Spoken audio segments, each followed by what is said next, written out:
As a matter of fact, I was trying to think about my career since I left the White House, and the best example I have is a cartoon in the New Yorker a couple of years ago. This little boy is looking up at his father. He says, "Daddy, when I grow up, I want to be a former president." Well, I have had a great blessing as former president because I've had an access that very few other people in the world have ever had to get to know so many people around this whole universe. Not only am I familiar with the 50 states in the United States, but also my wife and I have visited more than 145 countries in the world, and the Carter Center has had full-time programs in 80 nations on Earth. And a lot of times when we go into a country, we not only meet the king or the president, but we also meet the villagers who live in the most remote areas of Africa. So our overall commitment at the Carter Center is to promote human rights. And knowing the world as I do, I can tell you without any equivocation that the number one abuse of human rights on earth is strangely not addressed quite often is the abuse of women and girls. There are a couple of reasons for this that I'll mention to begin with. First of all is a misinterpretation of religious scriptures, holy scriptures. In the Bible, Old Testament, New Testament, Quran, and so forth. And these have been misinterpreted by men who are now in the ascendant positions in the synagogues and the churches and in the mosques. And they interpret these rules to make sure that women are ordinarily relegated to a secondary position with men, compared to men, in the eyes of God. This is a very serious problem. It's ordinarily not addressed. A number of years ago, in the year 2000, I had been a Baptist, a Southern Baptist, for 70 years. I still teach Sunday school every Sunday. I'll be teaching this Sunday as well. But the Southern Baptist Convention in the year 2000 decided that women should play a secondary position, or subservient position to men. So they issued edicts, in effect, that prevents women from being priests, pastors, deacons in the church, or chaplains in the military. And if a woman teaches a classroom in a Southern Baptist seminary, they cannot teach if a boy is in the room. Because you can find verses in the Bible, over 30,000 verses in the Bible that say that a woman shouldn't teach a man and so forth. But the basic thing is that the scriptures are misinterpreted to keep men in an ascendant position. That is an all-pervasive problem because men can exert that power, and if an abusive husband or an employer, for instance, wants to cheat women, they can say, well, if women are not equal in the eyes of God, why should I treat them as equals myself? Why should I pay them equal pay for doing the same kind of work? The other very serious blight that causes this problem is the excessive resort to violence, and that is increasing tremendously around the world.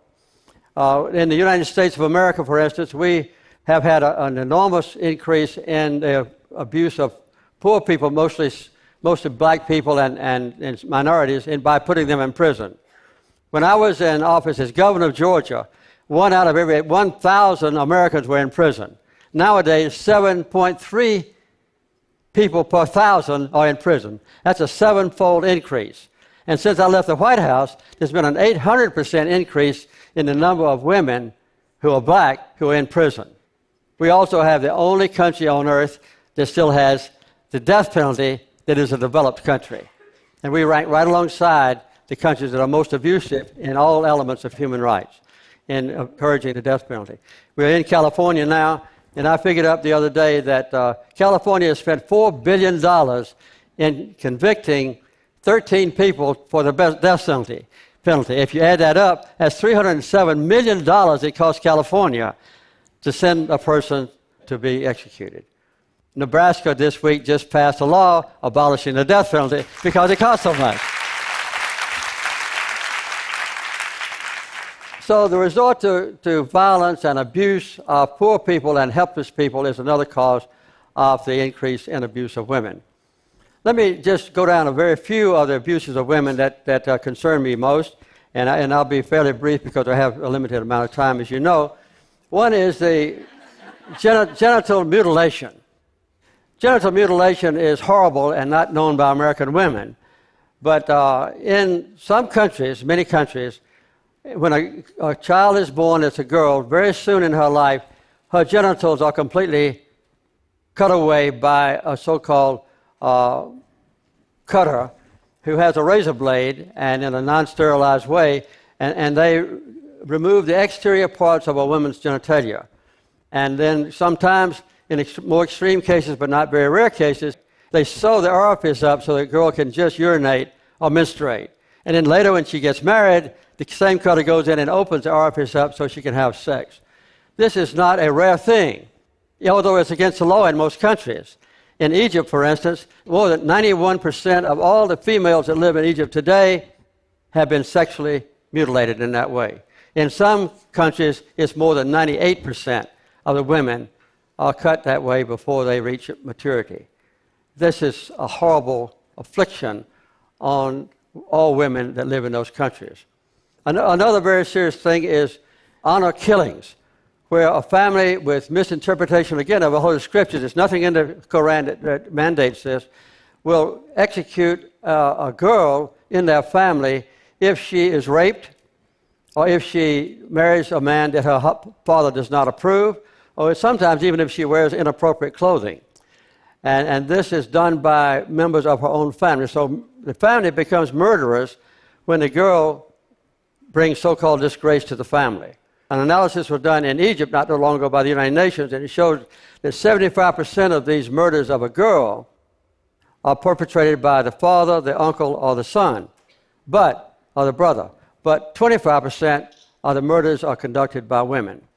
Another problem that we have in the world that relates to women in particular is slavery, or human trafficking is called nowadays. There were about 12.5 million people sold from Africa into slavery in the New World back in the 19th century and the 18th century. There are 30 million people now living in slavery. The United States Department of State now has a mandate from the Congress to give a report every year. And the State Department reports that 800,000 people are sold across international borders every year into slavery, and that 80% of those sold are women into sexual slavery. In the United States right this moment, 60,000 people are living in human bondage or slavery. Atlanta, Georgia, where the Carter Center is located and where I teach at Emory University, they have between 200 and 300 people sold into slavery every month. It's the number one place in the nation because of that. Atlanta has the busiest airport in the world, and they also have a lot of passengers that come from the southern hemisphere. If a brothel owner wants to buy a girl that has brown or black skin, they can do it for $1,000. A white-skinned girl brings several times more than that. And the average brothel owner in Atlanta and in the United States now can earn about $35,000 per slave. The sex trade in Atlanta, Georgia exceeds the total drug trade in Atlanta, Georgia. So this is another very serious problem. And the basic problem is prostitution, because there's not a whorehouse in America that's not known by the local officials, the local policeman or the chief of police or the mayor and so forth. And this leads to one of the worst problems, and that is that women are bought increasingly and put into sexual slavery in all countries in the world. Sweden has got a good approach to it. About 15 or 20 years ago, Sweden decided to change the law, and women are no longer prosecuted if they are in sexual slavery. But the brothel owners and the pimps and the male customers are prosecuted. And prostitution has gone down. In the United States, we take just the opposite position. For every male arrested for illegal sex trade, 25 women are arrested in the United States of America. Canada, Ireland, I've already said Sweden, France, and other countries are moving now toward this so-called Swedish model. That's another thing that can be done. We have two great institutions in this country that all of us admire, our military and our great university system.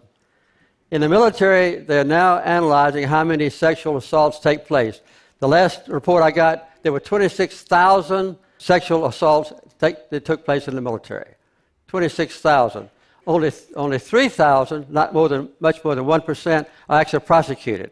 And the reason is that the commanding officer of any organization, a ship like my submarine, or a battalion in the Army or a company in the Marines, the commanding officer has the right under law to decide whether to prosecute a rapist or not. And of course, the last thing they want is for anybody to know that under their command, sexual assaults are taking place. So they do not do it. That law needs to be changed. About 1 out of 4 girls who enter American universities will be sexually assaulted before she graduates. And this is now getting a lot of publicity, partially because of my book, but other things. And so 89 universities in America are now condemned by the Department of Education under Title IX because the officials of the universities are not taking care of the women to protect them from sexual assault. The Department of Justice says that more than half of the rapes on a college campus take place by serial rapists, because outside the university system, if they rape somebody, they'll be prosecuted. But when they get on a university campus, they can rape with impunity. They're not prosecuted. Those are the kind of things that go on in our society. Another thing that's very serious about the abuse of women and girls is their lack of equal pay for equal work, as you know. And this is sometimes misinterpreted, but for full-time employment, a woman in the United States now gets 23% less than a man. When I became president, the difference was 39%. So we made some progress, but partially because I was president and so forth.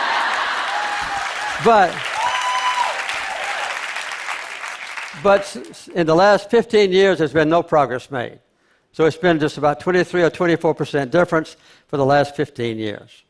These are the kind of things that go on. If you take the Fortune 500 companies, 23 of them have women CEOs out of 500. And those CEOs, I need not tell you, make less on an average than the other CEOs. Well, that's what goes on in our country. Another thing that's a problem with the United States is that we are the most warlike nation on earth. We have been to war with about 25 different countries since the Second World War. Sometimes we've had soldiers on the ground fighting. The other times we've been flying overhead, dropping bombs on people. Other times, of course, now we know we have drones that attack people and so forth. We've been at war with 25 different countries or more in the last, since the Second World War. There was 4 years, I won't say which ones, when we didn't drop a bomb. We didn't drop a bomb, we didn't launch a missile, we didn't fire a bullet. But anyway, those kind of things, the resort of violence and the misinterpretation of the Holy Scriptures are what causes, are the basic causes of abuse of women and girls. There's one more basic cause that I need not mention, and that is that in general, men don't give a damn. That's true.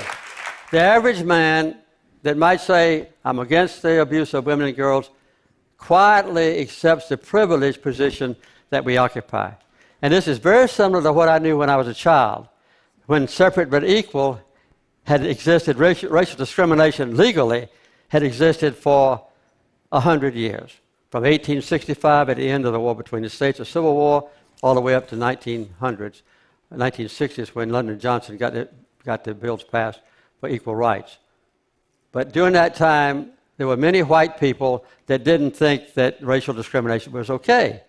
But they stayed quiet because they enjoyed the privileges of better jobs, unique access to jury duty, better schools, and everything else. And that's the same thing that exists today because the average man really doesn't care. Even though they say, I'm against discrimination against girls and women, they enjoy a privileged position. And it's very difficult to get the majority of men who control the university system, the majority of men that control the military system, the majority of men that control the governments of the world, and the majority of men that controls the great religions. So what is the basic thing that we need to do today? I would say the best thing that we can do today is for the women in the powerful nations, like this one, and where you come from, Europe and so forth, who have influence and who have freedom to speak and to act, need to take the responsibility on yourselves to be more forceful in demanding an end to racial discrimination against girls and women all over the world. The average woman in Egypt didn't have much to say about her daughters getting genitally mutilated and so forth. I need not go down to detail about that. But I hope that out of this conference, that every woman here will get your husbands to realize that these abuses on the college campuses, in the military and so forth, and in the future job market, need to protect your daughters and your granddaughters. I have 12 grandchildren, 4 children, and 10 great-grandchildren. And I think often about them and about the plight that they will face in America, not only if they lived in Egypt or some foreign country, in having equal rights. And I hope that all of you will join me in being a champion for women and girls around the world and protect their human rights. Thank you very much.